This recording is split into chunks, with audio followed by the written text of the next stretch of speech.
Syakir Daulay bukan malin kundang milenial. Julukan miring dari netizen itu terbantahkan oleh perdamaian Syakir dengan keluarganya di depan awak media. Namun netizen yang maha cerdas mengendus aroma kejanggalan saat Syakir berpelukan dengan keluarganya. Setelah menyatakan Syakir tidak pulang ke rumah selama 2 tahun, mengapa Zikri Daulay mendadak merehabilitasi nama baik adiknya yang kadung dicap netizen sebagai anak durhaka? Mengapa Nazaria, ibunda Syakir dan juga Zikri terlihat murung meski putra bungsu yang dirindukannya itu sudah pulang? Jika keluarga Syakir Daulay terkesan menutupi konflik keluarga yang sebenarnya, Indah Permatasari dan Nursyah ibundanya terang-terangan mengumbar penyebab putusnya silaturahmi di antara mereka. Nursyah tidak mengakui Indah sebagai anak selama putrinya itu belum bercerai dari Ari Kriting. Mengapa kehadiran seorang cucu yang lahir dari rahim Indah tidak mampu mencairkan kebekuan hati Nursyah? Alih-alih mengulur itikat damai dengan Nursyah, mengapa Ari Kriting justru semakin menjauhi ibu mertuanya? Bersama saya, Maria Andromeda, kita akan mengulas sepenggal hidup Syakir Daulay dan Indah Permatasari pasca mereka dicap netizen sebagai anak durhaka. Pemirsa, inilah berita artis ternama Barista.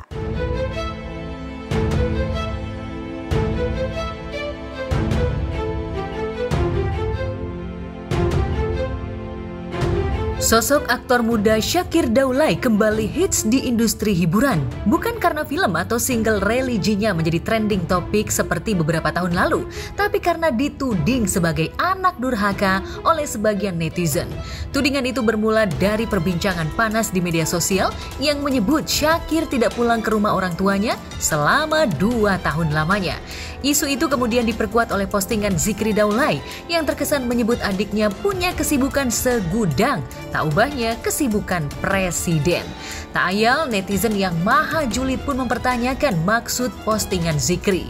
Jika sesibuk-sibuknya presiden saja masih bisa bersilaturahmi dan bersantai dengan keluarganya, mengapa Syakir sampai putus silaturahmi dengan orang tua dan saudara-saudaranya? Saya anak durhaka, kalau sebilang tadi. Terus nggak pulang. Emang Syakir kan lumayan lagi banyak urusan kan kemarin, ya kan? Mungkin nggak seperti Syakir yang dulu yang mungkin bisa setiap hari di rumah, ya kan? Belakangan ini kan lumayan sibuk banget. Tapi kalau pulang-pulang, kita nggak menyalahkan Syakir. Mungkin dia ada kesibukan di luar sana yang nggak bisa ketemu keluarga. Cuma saya amazing aja, berarti adik saya keren banget nih. Kesibukannya udah melebihi presiden. Katakanlah kita sampaikan kangen kita lewat medsos untuk membuat dia sadar. Ini sudah jauh salah arah. Tapi kalau upaya yang seperti ini juga masih tidak membuat dia sadar, ya mungkin makin ya bisa jadi nanti akan ada hal-hal lain yang karena saya sebagai orang tua tetap harus monitor jelek dan baik anak saya, tetap harus saya monitor. Saya nggak mau menganggap orang tua di luar sana buruk, semua tidak, ya. Karena kita tahu, kita orang tua juga kadang lelah. Kita tahu juga anak kita juga kadang lelah di luar sana dengan aktivitasnya, dengan syutingnya. Saya aja dengan anak saya Abizar mungkin jarang ketemu karena sibuk dengan syutingnya, ya. Tapi saat pulang, kadang nggak pulang, nginep di tempat lokasi syuting yang jauh, harus pulang lagi capek, pulangnya pagi, keluar lagi. Maka saya hanya bisa ngedoain, ya Allah saya ridho dengan anak saya, kasihan dia sudah kerja, cari rezeki, walaupun nggak ketemu dengan saya tapi ridhoin. Itu yang ada dalam doa saya. Pandangi anak saya dengan pandangan rahmat-Mu ya Allah, supaya dia sehat, kasih sehat ya Allah, kan gitu.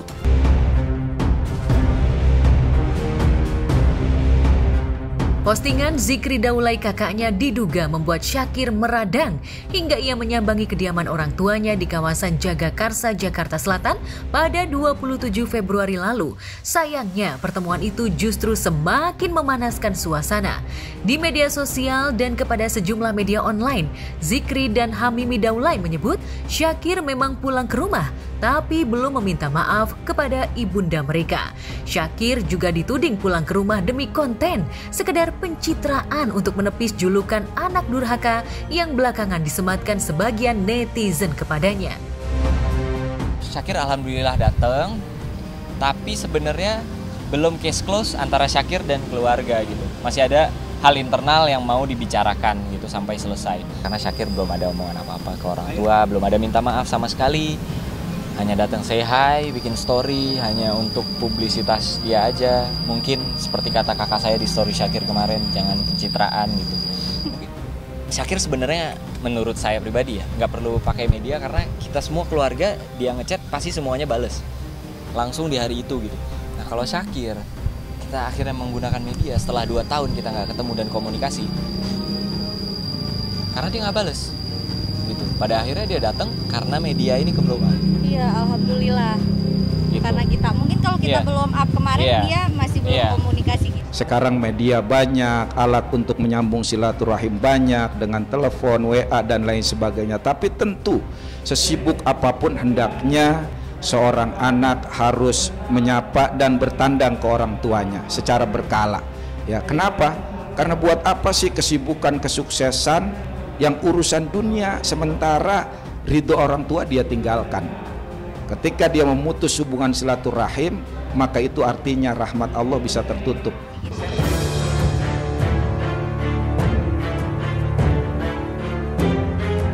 Isu panas yang menyebut Syakir sengaja memutuskan tali silaturahmi dengan keluarganya membuat sejumlah ustadz merasa prihatin. Sudah bukan rahasia lagi, Syakir cukup dekat dengan para ulama. Karena sebelum terjun ke industri hiburan, Syakir dikenal sebagai hafiz Quran yang menimba ilmu di pesantren Darul Quran milik Ustadz Yusuf Mansur. Ia juga dekat dengan almarhum Syekh Ali Jaber dan para habib. Lantas percayakah para ustadz dengan isu miring yang menyebut Syakir anak tidak berbakti? Syakir dan semua saudaranya, alhamdulillah, kakak-kakaknya itu semua di Darul Quran dengan izin Allah dari kecil sampai SMA. Dengan izin Allah, alhamdulillah, dan semuanya prestatif, bagus, pinter, cerdas, dan menonjol gitu. Dari kecil saya juga suka bawa semuanya ke TV, dari satu acara ke acara lain, dan sering kami bawa dengan izin Allah ke panggung demi panggung dakwah. Udah diperkenalkan dengan panggung, diperkenalkan dengan masyarakat, dan dari dulu memang udah hebat dengan izin Allah. Syakir itu belajar kasarnya dengan kesibukannya ya. Syakir menyempatkan waktu. Jadi kalau seandainya dia lagi sibuk kerja, ada waktu maghrib di sini kan ada baca basaudan, yaitu bacaan-bacaan orang-orang soleh. Dia menyempatkan hadir ditemani sama temannya Khalil dan Habib Qasim bin Ja'far. Akhirnya 1 jam 2 jam Syakir berdoa, berzikir, kasih ilmu, dan melanjutkan pekerjaannya lagi. Orang yang pertama kali ngajarin Syakir bakti sama orang tua itu Habib Hasan. Di pesantren Syakir cuma belajar Quran. Di mana-mana Syakir cuma belajar Quran, tapi yang pertama ngajarin bakti sama orang tua itu Habib Hasan Ja'far As-Segaf. Karena yang lain kan ngasih hadis, ngasih Quran, tapi yang ngasih pemahaman buat kenapa alasan nih hati biar bisa bakti sama orang tua itu Habib Hasan Ja'far As-Segaf. Itu makanya Habib tuh paling berjasa lah, sampai akhirnya Syakir bisa pulang ke rumah pun karena Habib. Saya termasuk yang tidak percaya kalau Syakir durhaka, dan sebaiknya kita baik sangka dan mendoakan. Secara umum anak dikatakan durhaka ketika dia menyakiti orang tua dalam hal apapun, dalam hal perkataan, dalam hal fisik, perasaan, bahkan berkata aja tidak boleh. Jadi jangan sampai perilaku perkataannya, sikapnya menyakiti orang tua. Termasuk dikatakan durhaka ketika dia tidak peduli terhadap orang tua, memutus hubungan silaturahim, bahkan dia bermuka masam di hadapan orang tua, itu udah durhaka.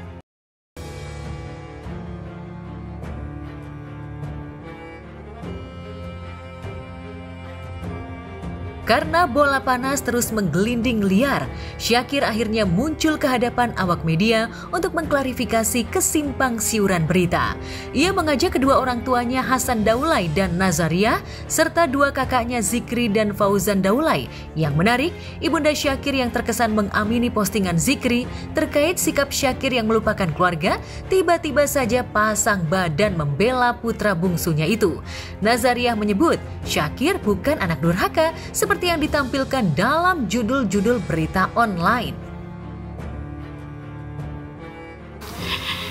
Syakir sebagai anak dan mungkin anak-anak di luar sana dan orang tua di luar sana, dalam keluarga pasti memiliki ujiannya masing-masing. Itulah proses kedewasaannya ya. Iya dong. Syakir udah banyak ngobrol. Alhamdulillah nih berkah adanya begini.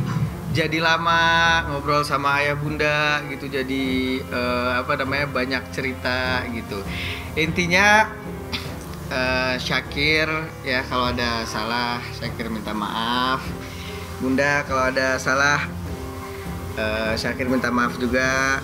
Salaman dulu deh dengan berkah ya. Sama ayah juga. Ya Allah. Teman-teman wartawan semuanya, alhamdulillah ya, setelah kegaduhan seminggu ini, alhamdulillah apa yang ayah bunda inginkan sudah kembali ke pangkuan ayah, dan itu sudah sangat membuat ayah bunda bahagia. Alhamdulillah, bersyukur kepada Allah, Ananda Syakir sudah kembali di tengah-tengah keluarga. Yang dibicarakan Ananda Syakir anak durhaka itu keliru. Sebaiknya Syakir ini memang anak yang baik, dan ada salahnya juga, karena kita manusia pasti ada salah.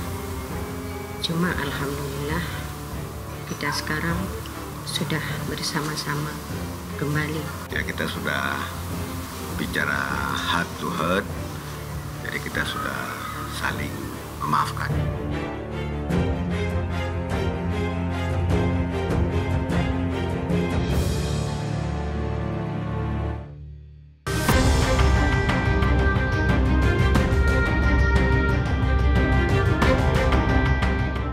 Ya, banyak kejanggalan dalam perdamaian yang dipamerkan Syakir dan keluarganya di depan awak media. Zikri yang semula getol menyindir sang adik lewat media, sekarang seperti menelan ludahnya sendiri. Di depan awak media ia mengaku tidak pernah punya masalah dengan Syakir. Bahkan hubungannya dengan sang adik sangat harmonis. Tak ubahnya sibling goals atau bromance dalam drama Korea.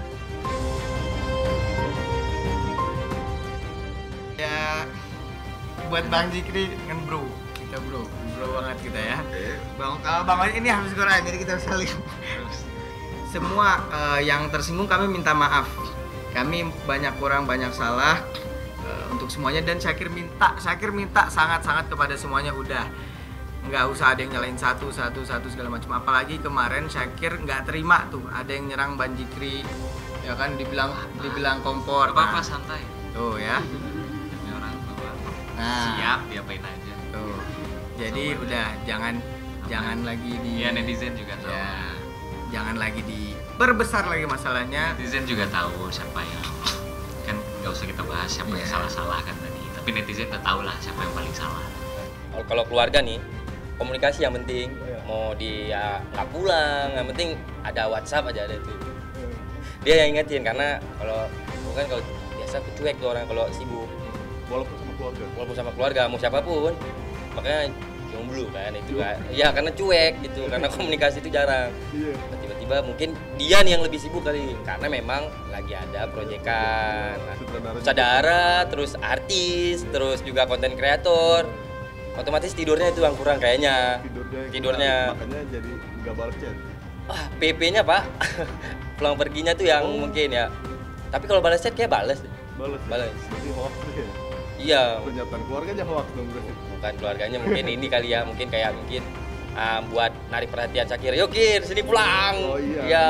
Kalau menurut saya, kalau memang alasannya itu karena beliau sibuk kerja atau ada urusan apapun, menurut saya sempatkan pulang sih Mas, kalau untuk orang tua, karena orang tua itu kan bagaimanapun tidak boleh dilupakan gitu kan. Ya saya pribadi, saya sangat menyayangkan sih kalau memang Syakir ini tidak pulang selama 2 tahun karena urusan pekerjaan, karena urusan apapun tidak bisa mengalahkan rindunya orang tua. Sebagai aktor muda yang dikenal religius, berkat sejumlah film dan single religi yang dirilisnya, julukan anak durhaka memang bisa membahayakan karir Syakir.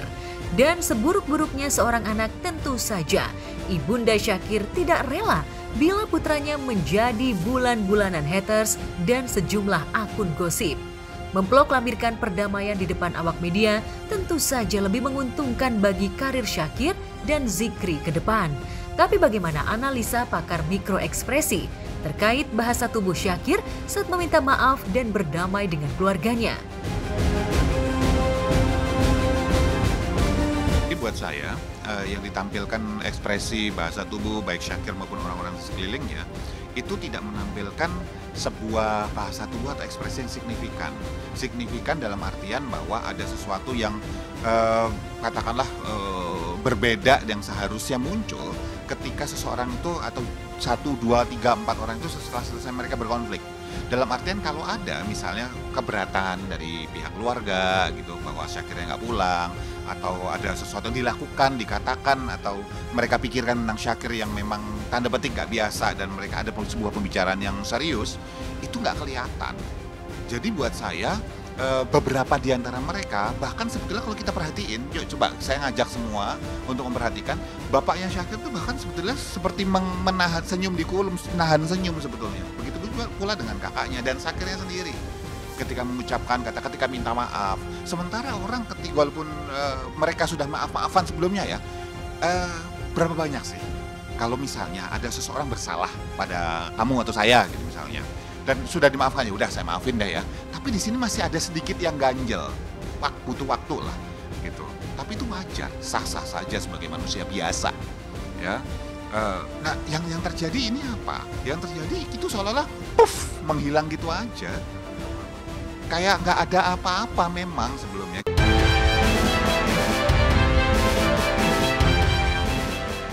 Bahasa tubuh Zikri serta Nazariah dan Hasan Daulay juga tak luput dari pengamatan pakar mikroekspresi. Meski Syakir sudah mencium tangannya, ekspresi Nazariah terlihat tidak lepas.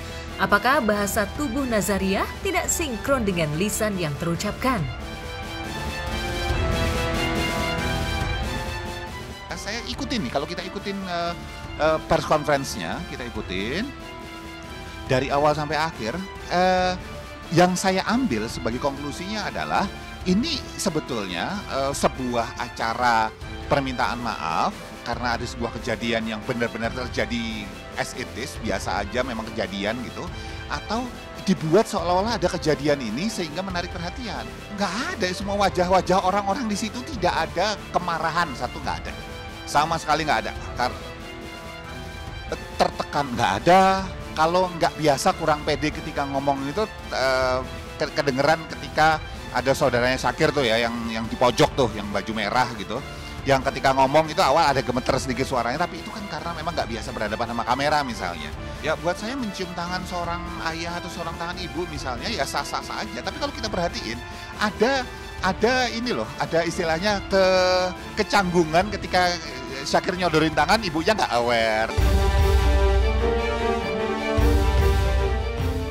Klarifikasi Syakir dengan keluarganya di depan wartawan membuat sebagian netizen terlebih fans fanatiknya merasa lega. Namun momen itu tak luput dari kritikan pedas netizen. Banyak yang menyebut ajang preskon keluarga Syakir itu untuk mempromosikan film layar lebar terbaru Syakir. Dalam film religi itu, Syakir tak hanya terlibat sebagai pemeran utama, tapi juga sebagai produser sekaligus sutradara. Syakir mengaku debutnya sebagai produser sekaligus sutradara itulah yang membuat ia seperti Bang Thoyib yang jarang pulang ke rumah. Syakir umumin kemarin memang Syakir jarang pulang karena Syakir lagi membuat film bioskop pertama Syakir yang berjudul Imam Tanpa Makmum. Nah, itu prosesnya di situ Syakir sebagai produser, sebagai sutradara juga, sebagai pemeran utama juga, sebagai ide cerita juga. Itu yang tapi penulisnya bukan Syakir, ditulis oleh Mas Wira ada dan dibantu oleh teman-teman kru. Jadi lumayan banyak tuh ya, sampai ayah juga, dan itu kita kerjasama juga dengan Pak Wakapolri Pak Syafruddin itu ya untuk filmnya. Jadi itulah kenapa alasan kemarin nggak pulang-pulang, dan sekali pulang tuh kadang bentar banget karena ntar penulis manggil Kir ini gimana, ntar art manggil ini gimana, ntar DOP manggil Kir ini gimana gitu. Jadi banyak yang harus diberesin, tapi pada akhirnya Syakir juga sebagai anak penuh dengan kekurangan. Pada akhirnya ya kita kembali dengan iman kita untuk saling menyayangi, untuk saling mengasihi itu. Dan Syakir minta support sekarang dari Bunda, Syakir panggilnya Bunda, dari ayah, doain ya film adik ke depan semoga sukses. Yang paling penting adalah bagaimana film ini mudah-mudahan bisa launching. Amin. Setelah Lebaran. Amin ya Allah. Tuh doain semuanya bisa launching habis Lebaran filmnya ya Bun. Bunda doain juga nih, dari ayah udah, dari Bunda sekarang. Ini doain filmnya biar sukses. Ya buat saya kegaduhan ini kan dibuat.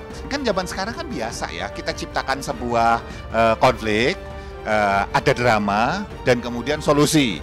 Ya buat saya yang disampaikan kan banyak kan ini kalimat-kalimat motivasi kan, kalimat-kalimat harusnya gini sebagai orang tua dan sebagainya. Kemudian film kan gitu ya, ya boleh sah-sah saja ya kalau ini adalah sarana untuk jualan misalnya, nggak apa-apa gitu. Cuman yang nonton kita semua perlu inilah, perlu sama-sama bisa ngelihat dan pintar dalam menyikapi bahwa oh ya udah ini nggak usah terlalu diambil dalam amat gitu loh.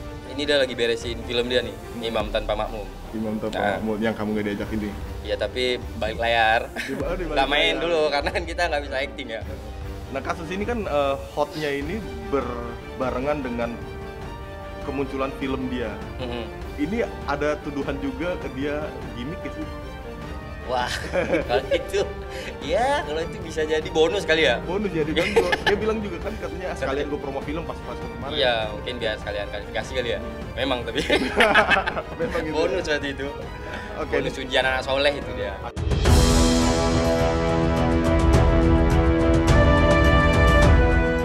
Di usia yang relatif muda 21 tahun, Syakir Daulay telah merangkap profesi yang bergengsi. Jika 4 tahun lalu, ia masih perlu sensasi untuk mengatrol karirnya dengan romansa cinta remaja bersama Adiba Hansa Az-Zahra, putri sulung almarhum Ustadz Jeffrey Al-Bukhari dan Umi Pipik Dian Irawati. Sekarang Syakir boleh berbangga hati bisa mengukir prestasi tanpa nebeng popularitas dari pesohor senior. Lantas bagaimana Umi Pipik menyikapi kontroversi yang mengiringi debut penyutradaraan Syakir? Syakir deket sama Adiba ya hanya profesional kerja aja karena film terus sama lagu hanya itu saja. Selebihnya teman. Syakir juga udah saya anggap kayak anak sendiri. Udah seperti itu. Syakir baik, anak soleh. Ya saya hanya cuma bisa ngedoain. Selepas dari itu saya nggak mau ikut campur, bukan ranah saya. Ya, jadi saya nggak mau ikut campur apa yang saya tidak tahu di antara keduanya, tapi saya doain. Berbeda dengan Syakir Daulay, perseteruan pasangan Ari Kriting dan Indah Permatasari dengan Nursyah Ibunda Indah jauh dari kesan settingan. Setelah 4 tahun, mengapa Nursyah tidak kunjung merestui ikatan cinta Indah dan Ari yang sudah menghadirkan seorang cucu untuknya? Benarkah Nursyah ingin Ari melakukan sumpah mubahalah di masjid?